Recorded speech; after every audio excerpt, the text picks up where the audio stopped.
Good morning everyone, আমি দেবাঞ্জলি। আমার আরও একটা নতুন ব্লগে আপনাদের সবাইকে ওয়েলকাম। সো দেখা যাক আমি সারাদিন আজকে কী করছি আর আমি কী খাচ্ছি। প্রথমে ঘুম থেকে উঠে আমি চিয়া সিডস ওয়াটার খাই উইথ লেমন, অ্যান্ড দেন আমি আমার ড্রাই ফ্রুটস নিয়েছিলাম আজকে। আমন্ড, আমি আরও আদার্স ড্রাই ফ্রুটস নিয়েছিলাম, বাট সেটার আমার ভিডিও করা হয়নি অ্যাকচুয়ালি। দেন আমি আজকে ব্রেকফাস্টে খেয়েছিলাম 2টো ডিম সেদ্ধ আর পিনাট বাটার দিয়ে রুটি। অ্যান্ড দেন আজকে লাঞ্চ আমাদের যেহেতু ভেজ, তাই ভেজে ছিল ভাত, পটল পোস্ত, উচ্ছে আর কুমড়ো দিয়ে একটা ভাজা, ডাল আর পনির। এটা আমার খুব ফেভারিট।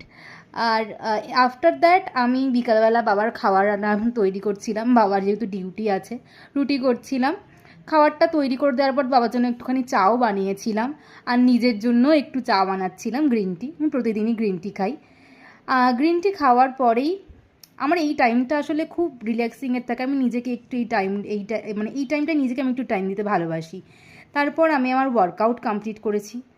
খুব খুব খুব কষ্টের এই গরমকালে ওয়ার্কআউট করা খুবই খুবই প্রবলেমেটিক। দেন আমি আমার ডিনার নিয়েছিলাম ছাতুর শরবত আর 2টো শশা। অ্যান্ড প্রতিদিনই আমি খাওয়ার পরে হাঁটতে বেরোই। এই টাইমটা আমার খুব ভালো লাগে, একা একা হাঁটতে খুব ভালো লাগে। হাঁটার পরে বাড়ি ফিরে এসে আবার 1 কাপ গ্রিন টি খেয়ে আজকের দিনটা শেষ করলাম। কালকে দেখা হবে, বাই।